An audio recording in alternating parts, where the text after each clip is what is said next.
ನನ್ನ ಕ್ಷೇತ್ರದಲ್ಲೇ ಭಾಳಷ್ಟು ಕೆಲಸಗಳಿದಾವೆ. ಯಾಕಂದರೆ ಇಲ್ಲೇ ನನಗೆ ಈ ಭಾಳ ವರ್ಷ ಒಂದು 15 ವರ್ಷ ಆದಮೇಲೆ ಮತ್ತೆ ಬರ್ತಾ ಇದ್ದೀನಿ ರಾಜಕೀಯಕ್ಕೆ. ಇವಾಗೇನೋ ಅವಕಾಶ ಜನ ಕೊಟ್ಟಿದ್ದಾರೆ, ಜನರ ಸೇವೆ ಮಾಡ್ತಾ ಇದ್ದೀನಿ.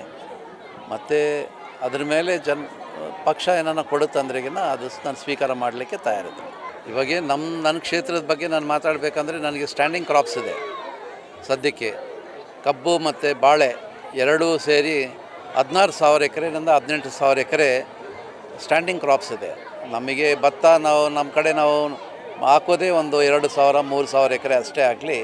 ಎಲ್ಲ ಸ್ಟ್ಯಾಂಡಿಂಗ್ ಕ್ರಾಪ್ಸ್ ಇರೋದ್ರಿಂದ ನನಗೆ ತಿಳಿದಷ್ಟು ಮಟ್ಟಿಗೆ ನಮ್ಮ ರೈತರಿಗೇನು ಏನು ಪ್ರಾಬ್ಲಮ್ ಆಗಂಗಿಲ್ಲ ಅನ್ನೋದು ನನಗೆ ವಿಶ್ವಾಸ ಇದೆ. ಇಲ್ಲ, ಇವಾಗ ಡಿಸೆಂಬರ್ ತನಕ ಇವಾಗ ನೀರು ಕೊಡಲೇಬೇಕಾಗುತ್ತೆ. ಇವಾಗ ಪ್ರೆಸೆಂಟು ಪ್ಯಾಡಿ ಕ್ರಾಪ್ಸ್ಗೆ ಈ ಮಾನವಿ ಸಿಂಧನೂರು ಈ ಕಡೆ ಎಲ್ಲ ಅದರಲ್ಲಿ ಒಂದು 40 TMC ಹೋಯ್ತಂದ್ರಿಗಿನ ಉಳಿಯೋದೇ ಒಂದು 50 TMC ನೀರು.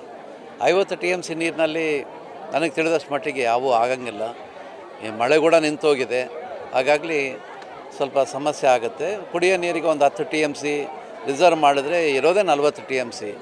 ನಮಗೆ ಆ ಥರ ಬಿಡಬೇಕಂದ್ರಿಗಿನ ಎಲ್ಲ 3 canal ಸೇರಿದ್ರಿಗಿನ left bank canal, power canal ಮತ್ತು ಹೈ ಲೆವೆಲ್ ಕೆನಾಲು ಇವು 3 ಸೇರಿದ್ರೆ 1 TMC ನೀರು ನಮ್ಗೆ ಬೇಕಾಗುತ್ತೆ ದಿವಸ ಡಿಸ್ಚಾರ್ಜ್ಗೆ. ಅಂದರೆ 1-1.5 ತಿಂಗಳು ನೀರು ಅಷ್ಟೇ ಸಿಗುತ್ತೆ ನಮಗೆ.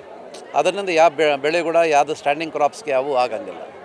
ಹಾಗಾಗಿ ನಾನು ತಿಳಿದಷ್ಟು ಮಟ್ಟಿಗೆ ನಾವು ಈ ಡ್ಯಾಮ್ ಗೇಟ್ಗಳು ರಿಪೇರಿ ಮಾಡ್ಕೊಂಬಿಟ್ರೆ ನಮಗೆ ಎಕ್ಸ್ಟ್ರಾ ಇನ್ನೊಂದು 40 TMCನಿಂದ 45 TMC ಸ್ಟೋರೇಜ್ ಕೆಪಾಸಿಟಿ ಎಷ್ಟಾಗುತ್ತೆ.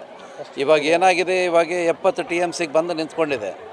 ಅದೇ ಡ್ಯಾಮ್ ಗೇಟ್ಸು ಆದ್ರಿಗಿನ 100-110 TMC ತನಕ ಸ್ಟ್ಯಾಂಡಿಂಗ್ ಕ್ರಾಪ್ಸ್ ಆಗುತ್ತೆ. ಹಾಗಾಗಿ ಆ 40 TMC ವಾಟರು ಭಾಳಷ್ಟು ಉಪಯೋಗ ಆಗುತ್ತೆ. ಫಸ್ಟ್ ನಾವೆಲ್ಲ ಈ ಸಾರಿ ಮಾತ್ರ ಸ್ವಲ್ಪ ನಾವು ಸರ್ಕಾರಕ್ಕೆ ಸಾಥ್ ಕೊಟ್ಟು ಗೇಟ್ಗಳೆಲ್ಲ ಮುಗಿಸ್ಕೊಳ್ಳೋದು ಒಳ್ಳೆಯದನ್ನೋದು ನನ್ನ ಅಭಿಪ್ರಾಯ.